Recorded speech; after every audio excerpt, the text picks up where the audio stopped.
Et si les flammes qui ont ravagé des milliers d'hectares près de Jérusalem n'étaient pas un simple accident? Quelles sont les véritables causes derrière l'incendie du 30 avril 2025 en Israël? Était-ce la chaleur, le vent, ou bien autre chose que les autorités viennent seulement de révéler? Au cours des derniers jours d'avril, Israël a vécu l'un de ces épisodes les plus dramatiques de ces dernières années. Un feu gigantesque, visible à des dizaines de kilomètres, a plongé des milliers de familles dans la peur, a coupé des routes vitales, et a mis en péril la sécurité de Jérusalem.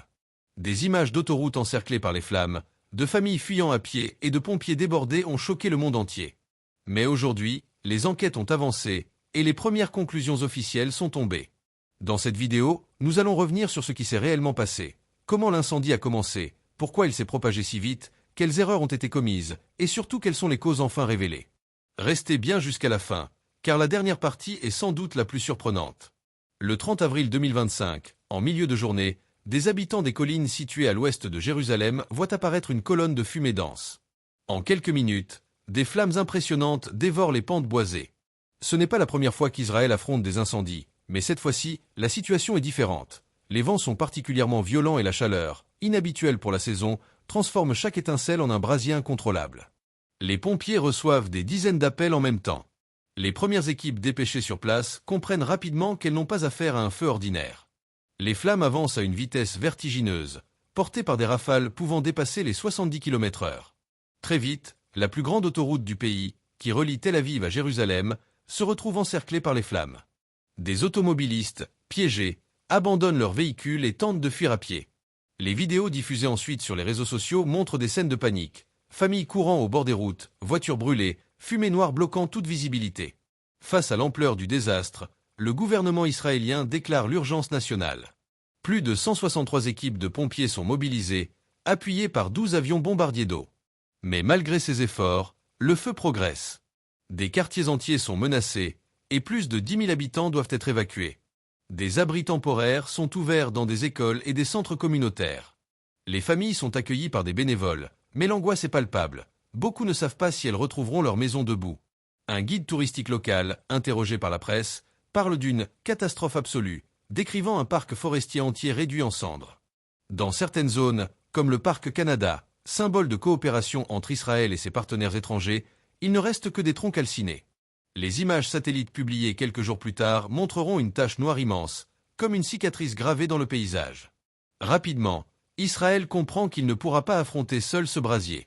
Le Premier ministre s'adresse à la nation et annonce avoir sollicité l'aide de plusieurs pays alliés. La France répond, proposant d'envoyer des avions spécialisés dans la lutte anti-incendie. D'autres nations, comme la Grèce, Chypre ou encore l'Italie, se disent prêtes à intervenir. Cette mobilisation rappelle les incendies de 2010 sur le mont Carmel, où Israël avait déjà dû demander de l'aide internationale pour contenir les flammes. L'histoire semble se répéter. Malgré des moyens renforcés depuis, le pays reste vulnérable face à des incendies d'une telle ampleur. Au départ, les rumeurs allaient bon train. Certains parlaient d'un accident dû à des barbecues laissés sans surveillance, d'autres d'un court-circuit sur une ligne électrique, voire d'un acte criminel. Les réseaux sociaux se sont enflammés, alimentant toutes sortes de théories.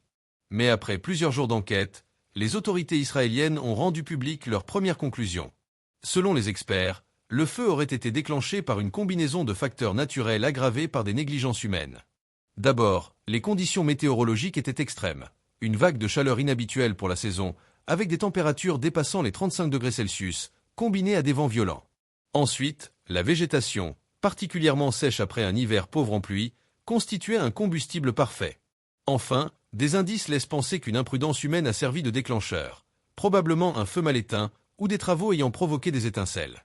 Ce n'est donc pas un incendie criminel, comme certains l'avaient avancé, mais le résultat d'un enchaînement de négligences dans un contexte climatique explosif, ou peut-être une punition divine comme l'affirmeraient certains. Les experts soulignent plusieurs raisons qui expliquent pourquoi le brasier est devenu si incontrôlable. Le relief accidenté autour de Jérusalem rend l'accès difficile aux pompiers. De nombreuses routes étroites ne permettent pas aux camions-citernes de circuler facilement. De plus, malgré des progrès dans la prévention, Israël reste mal préparé à des feux de cette ampleur. Les forêts plantées au cours du XXe siècle, avec des essences comme le pin d'Alep, sont très inflammables. Une fois le feu déclenché, ces arbres brûlent comme des torchers, projetant des braises sur des kilomètres. Enfin, certains experts pointent du doigt le manque d'entretien des zones boisées proches des habitations. Des herbes sèches, Des buissons non taillés et des déchets accumulés auraient servi de carburant, transformant un incendie localisé en un désastre régional. Au-delà des dégâts matériels, cet incendie a profondément marqué les habitants. Des milliers de familles ont passé la nuit dans l'incertitude, craignant pour leur maison. Certains ont tout perdu, photos, souvenirs, biens matériels. Psychologiquement, le choc est immense. Voir les flammes frôler son quartier, devoir fuir dans la précipitation, sentir l'odeur persistante de fumée. Ce sont des traumatismes qui marquent une vie. Un habitant franco-israélien a décrit son retour dans une maison intacte mais imprégnée d'une odeur suffocante. On a eu de la chance, mais on ne peut même pas ouvrir les fenêtres. L'air est irrespirable. Cet incendie n'est pas un cas isolé.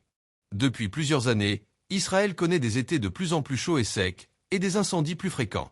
Les scientifiques rappellent que le changement climatique augmente la probabilité de tels événements. Les vagues de chaleur sont plus longues, les périodes de sécheresse plus intenses, et les forêts deviennent des poudrières prêtes à s'embraser.